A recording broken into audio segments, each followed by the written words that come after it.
Chapter 1 ইতিহাসৰ বংগ বিভাজন স্বদেশী আন্দোলন আৰু ফলাফল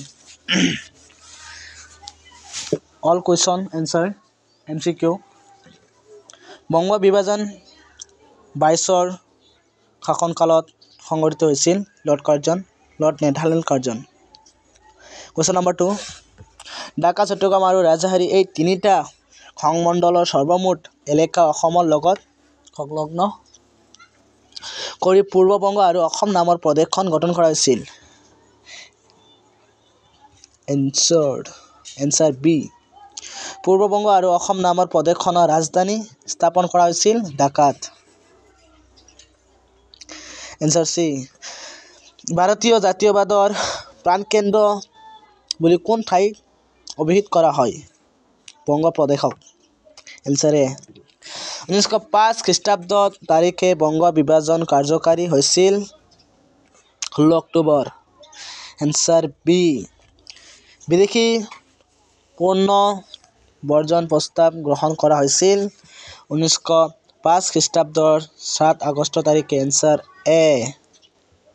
স্বদেশী আন্দোলনৰ সময়ছোৱাত যোগাত্মৰ নামৰ সংবাদপত্ৰখন সম্পাদনা কৰিছিল ভূপেন চন্দ্ৰ দত্তই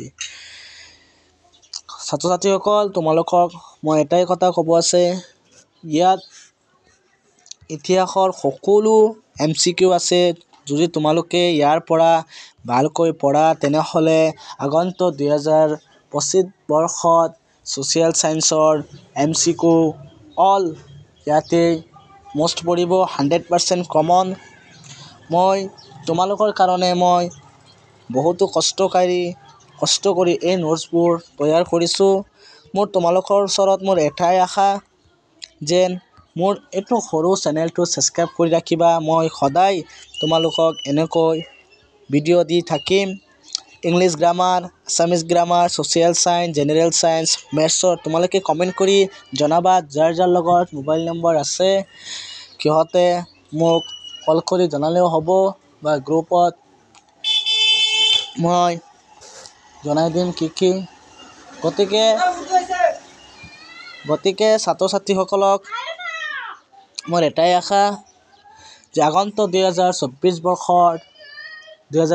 বৰ্ষৰ পৰীক্ষাত ভালকৈ পঢ়ি এখন ভাল ৰিজাল্ট কৰিব পাৰে যদি এখন ভাল ৰিজাল্ট হয় আমাৰো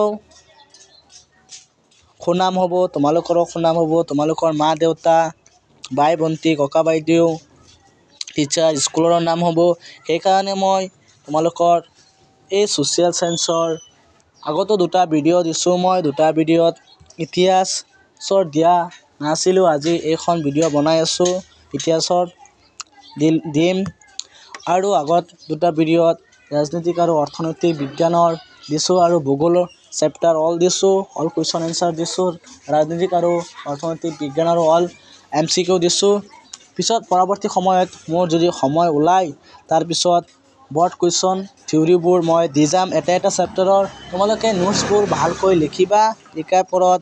এতিয়া বেছি সময় নাই 3 মাহমান সময় আছে তোমালোকে ভালকৈ পঢ়িবা মই আশা কৰিছোঁ তোমালোকে এটা ভাল ৰিজাল্ট কৰিবা ক্ষমন্ত গান্ধী নামেৰে জনা যায় কাক কুৱেশ্যন নম্বৰ 17 খান আব্দুল গফুৰ খানক এনসাৰ এ গান্ধীজীয়ে কৰিম কিংবা মৰিম ঘোষণা দিছিল আইন অমান্য আন্দোলন ভাৰত ত্যাগ আন্দোলন সত্যাগ্ৰহ বা অহিংসা ভাৰত ত্যাগ আন্দোলন মুছলিম লীগে মুক্তি দিৱস হিচাপে পালন কৰে 1939 চনৰ 22 ডিচেম্বৰ ইয়াত 100% কমন যেনেকৈ কুৱেশ্যন কাটক ফাইনেলত ইয়াৰ ভিতৰত পৰিবই যেনেকৈ কাটক ইয়াত চেপ্টাৰ নম্বৰ 3 অসমৰ ব্ৰিটিছ বিৰোধী জাগৰণ আৰু কৃষক বিদ্ৰোহ এইটো মনিৰাম দেৱানৰ বিষয় আছে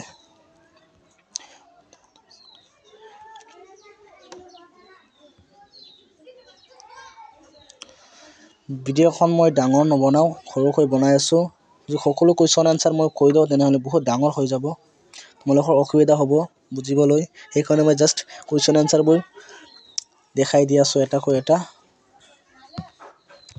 লিখি ল'বা সোনকালে, সময় নাই। তাৰপিছত কমেণ্ট কৰিবা।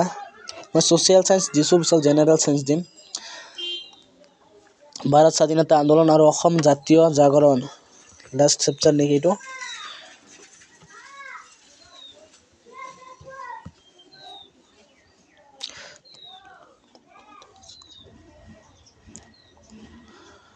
একদম 100% কমন। MCQতো ইয়াত পৰিবই, ইয়াৰ ভিতৰত নাকাটে। আৰু ক'ৰ পৰা কাটিব, গোটেই বুকৰ ইয়াত আছে।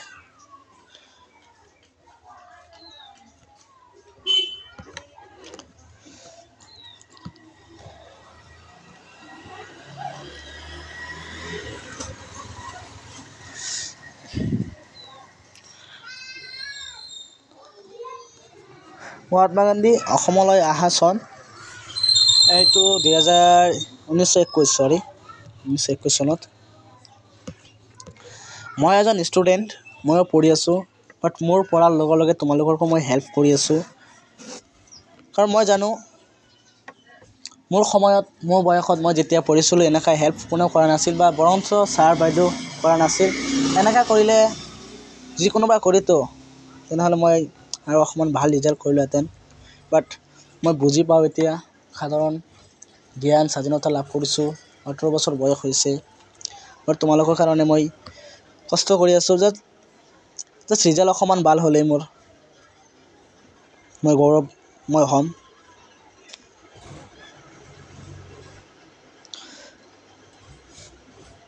Thank U.